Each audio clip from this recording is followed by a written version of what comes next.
जो आदमी जिस व्यक्ति को या जिस कास्ट को रिप्रेजेंटेशन देता है उनको क्लियर कट पता है, और इसका कहीं ना कहीं समवे और दी अदर आपने रिप्रेजेंटेशन के हिसाब से राज्यों के चुनाव में असर भी देखा होगा। और अंत में मैं एक चीज कहना चाहता हूं, विषय बहुत साफ है, देश को तोड़ने वाले, देश के समाज में विभाजन पैदा करने वाले, लोगों को जातियों के नाम पर लड़ाने वाले, जातियों के नाम पर अपनी दुकानें और पार्टी चलाने वाले इस देश के लिए कभी ना बेहतर साबित हुए।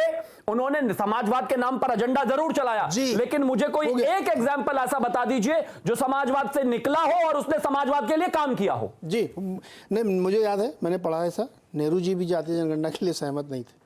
अब वो समय की बलिहारी है कि आजकल सब हो रहा है, नहीं थे। हाँ, संविधान सभा में भी इस बात पर बहस हुई थी जब डेटा प्रेजेंटेशन की बात आई थी। असहमति मुस्कुरा रही थी। बताइए, आपका म्यूट है मैम, अनम्यूट करिए, अनम्यूट करिए।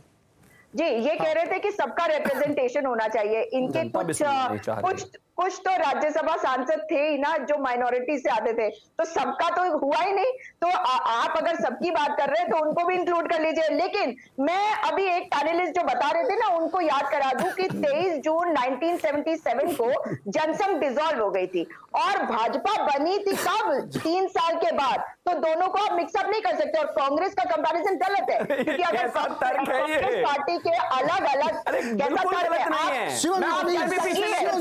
बीच में जोड़ेंगे, इन्हें कोई रोकेगा नहीं, इन्हें तो कोई रोकेगा नहीं। शिवम जी प्लीज प्लीज प्लीज, अरे नीरज जी कमाल बात है। शिवम जी एक बात तो सुनो भाई, आज जो है ना सुजाता जी के टारगेट में सज्जन जी आ गए हैं। अभी आप क्यों जवाब दे रहे हो? सज्जन जी खुद निपटेंगे ना, आप शांत रहो। सुजाता जी प्लीज कंप्लीट करें। जी, तो मैं पहली बात तो ये कह दूं, दूसरी बात ये कि आज के जमाने में अगर देख लीजिए तो अशोक गहलोत जी हो, भूपेश बघेल जी हो, सिद्धारमैया जी हो, ये कौन से समाज से आते हैं? हमारे जो अध्यक्ष है मल्लिकार्जुन खड़गे जी, वो कहां से आते हैं? तो बड़ी बड़ी बातें कह देना और दिखाने के लिए, बनाने के लिए कोशिश करना कर लीजिए, मगर काम नहीं करेगा। सज्जन जी जवाब दीजिए, निशाने पे नहीं 1.5 मिनट ज्यादा नहीं। हाँ बताइए। देखिए, बहुत छोटी सी बात मैं बता दूं श्वेता जी को कि 1969 में जो पावरफुल लीडर्स थे, निजालिंगप्पा जो प्रेसिडेंट थे पार्टी के, एस निजालिंगप्पा कर्नाटका से आते थे, उनके साथ कामराज जी थे, अतुल्य घोष थे, उसके बाद आपके ये आंध्र से ये नीलम संजीवा रेड्डी जी थे। तमाम जो पुराने ये जो लीडर थे, इन सब ने मिलके उनको इंदिरा जी को पार्टी से निकाल दिया था।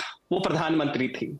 फिर हुई कि अब क्या हो, तो कांग्रेस में इंदिरा गांधी जी ने कहा कि भाई हमारी कांग्रेस जो है वो अलग कांग्रेस है, ये लोग नहीं है, और वो इंडिकेट और सिंडिकेट हुआ। उसके बाद सीपीएम का सपोर्ट लेके, सीपीआई का सपोर्ट लेके इंदिरा गांधी जी 1971 तक चलाई। वो कांग्रेस, वो जो इंडियन नेशनल कांग्रेस थी वो नहीं थी, वो एक दूसरा हिस्सा थी। उसके बाद दूसरी कांग्रेस वो थी जो ओरिजिनल कांग्रेस थी।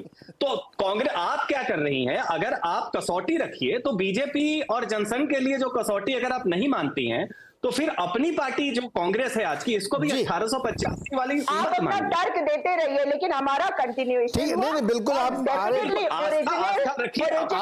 लिए बात नहीं है। कामराज वाला था, ओरिजिनल कामराज ही वाला माना जा रहा था उस समय, क्योंकि अभी एकदम समय हो गया।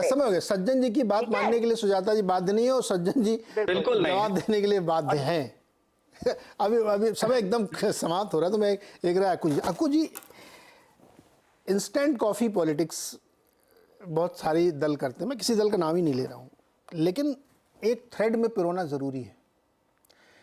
वो मिसिंग लिंक अगर आप नहीं ढूंढ पा रहे हैं ना, तो ये दिक्कतें आती, जो अभी ये चर्चा चल रही ना कि मैं कब से ओबीसी के साथ में हूँ, कब से नहीं हूँ, सारे पार्टियों का पिछले 30-40 सालों का इतिहास देखिए तो आपको समझ में आ जाएगा कि कौन किस तरह की थ्रेड बना के चल रहा। मैं बार बार अपने शोज में यही बात पूछता हूँ कि उस थ्रेड को पकड़ने की कोशिश करिए ना। जब मैंने ये उदाहरण दिया था कि आप तिलक लगा के बैटिंग करने जाएंगे तो जो भभूति लगा के 11 खिलाड़ी खड़े हैं उनसे जीत नहीं पाएंगे, ये समझने वाली चीज़ है। अक्कू जी लास्ट कमेंट आपका है सर, समय कम है।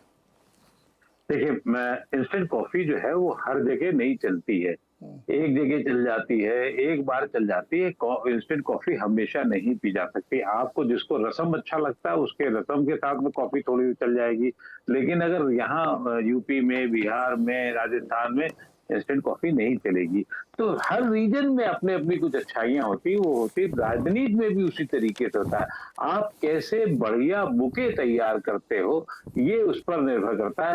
फिलहाल तो बुके तैयार करने में नरेंद्र मोदी और उनके साथी जो हैं वो आगे हैं, और जी। सबको मानना चाहिए। बाकी तो आगे तो अल्लाह भी है जाने, अभी देखिए आगे। यस, अभी तो सर अभी ये सब चुनाव ना हो गए, अब आगे हम लोग 24 पे ऐसी बहुत सारी चर्चाएं करेंगे जहां पे सब इतिहास भूगोल की जानकारियां हमें मिलेंगी सारे लोगों से। उम्मीद करते हैं कि आप लोग थोड़ा सा और हम लोग दिलचस्प चर्चा आगे करेंगे। आज के लिए बहुत बहुत शुक्रिया सभी लोगों का, एंजॉय करें, थैंक यू सो मच।